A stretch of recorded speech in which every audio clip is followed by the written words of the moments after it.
Hoje eu quero falar sobre tribunal.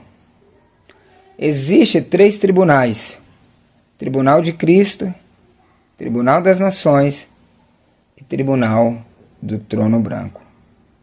Tribunal de Cristo está escrito em 2 Coríntios 5,10. Porque importa que todos nós compareçamos perante o tribunal de Cristo, para que cada um receba segundo o bem e o mal que tiver feito por meio do corpo.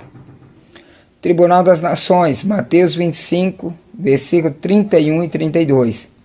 Quando vier o Filho do Homem na sua majestade e todos os anjos com ele, então se assentará no trono da sua glória, e todas as nações serão reunidas em sua presença, e ele separará uns dos outros, como o pastor separa dos cabritos as ovelhas.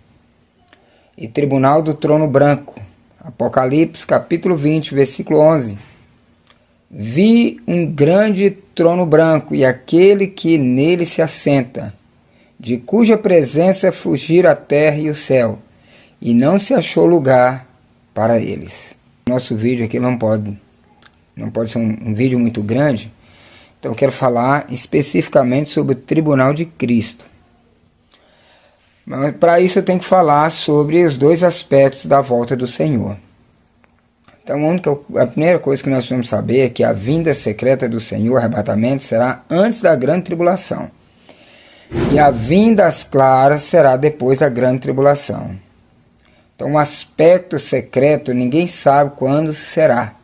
Mas a segunda vinda, os sinais são claros na palavra de Deus. Todo olho verá.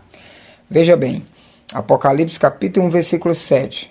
Eis que vem com as nuvens, e todo olho o verá. Até quantos transpassaram, e todas as tribos da terra se lamentarão sobre ele, certamente. Amém. Mateus 24, versículo 30. Então aparecerá no céu o sinal do Filho do Homem. Todos os povos da terra se lamentarão e verão o Filho do Homem vindo sobre as nuvens do céu, com poder e muita glória. Será no fim da grande tribulação, no ressoar da 7ª trombeta, no fim da grande tribulação Jesus voltará.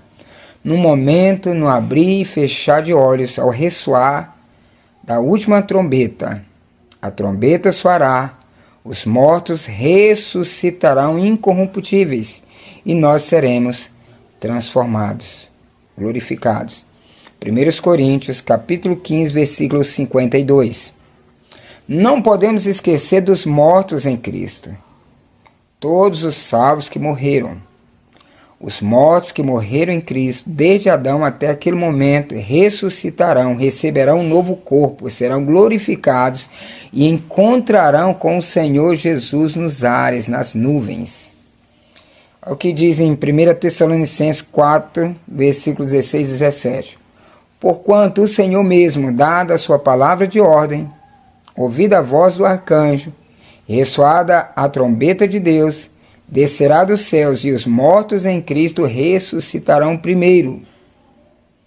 Depois, nós, os vivos, os que ficarmos, seremos arrebatados juntamente com eles entre nuvens, para o encontro do Senhor nos ares, e assim estaremos para sempre com o Senhor. Veja bem, 1 Coríntios capítulo 15, versículo 51. Eis que vos digo um mistério, nem todos dormiremos, ou seja, nem todos morreremos, mas transformados seremos todos. Então o que vai acontecer depois do segundo arrebatamento? Vamos para o tribunal de Cristo. Então a palavra, ela fala em 2 Coríntios 5,10, que todos nós compareceremos perante o tribunal de Cristo. Todos os crentes que morreram na história, desde Adão até a segunda vinda de Cristo. Aí depois disso, então, Apocalipse 7,9, João ele viu a visão dos glorificados no tribunal. Olha só. Depois dessas coisas, vi e eis grande multidão, que ninguém podia enumerar, de todas as nações, tribos, povos e línguas, em pé diante do trono e diante do Cordeiro, vestidos de vestiduras brancas, com palmas nas mãos. Então, o resultado final da prestação de contas no tribunal de Cristo será o galardão, ou seja, a recompensa ou disciplina, pelo que fez ou deixou de fazer aqui na terra. Ou você será um vencedor e reinará com Cristo no milênio, ou será disciplinado no milênio. Então, para nós entendermos, né, como assim ser um vencedor no milênio ou ser disciplinado no milênio. Então, o que a palavra diz sobre o milênio? Apocalipse 20, versículo 4. Vi também tronos, e nestes sentaram-se aqueles os quais foi dada a autoridade de julgar. Vi ainda as almas dos decapitados por causa do testemunho de Jesus, bem como por causa da palavra de Deus. Tantos quantos não adoraram a besta, nem tampouco a sua imagem, e não receberam a marca na fronte e na mão, e viveram e reinaram com Cristo durante 1000 anos. E Apocalipse 20, versículo 6, diz assim: Bem-aventurado e santo é aquele que tem parte na primeira ressurreição. Sobre esse, a segunda morte não tem autoridade, pelo contrário, serão sacerdotes de Deus e de Cristo, e reinarão com ele os 1000 anos. Então aqui ficou claro a respeito do milênio. No tribunal de Cristo, todos os joelhos se prostrarão diante de Jesus. Todos vão prestar contas diante do Senhor. Que contas são essas? Contas relacionadas ao seu chamado, ao propósito de Deus para a sua vida. Ou seja, aquilo que Deus te chamou para fazer na terra, as obras de Deus.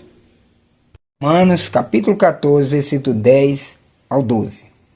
Tu, porém, por que julgas teu irmão? E tu, por que desprezas o teu?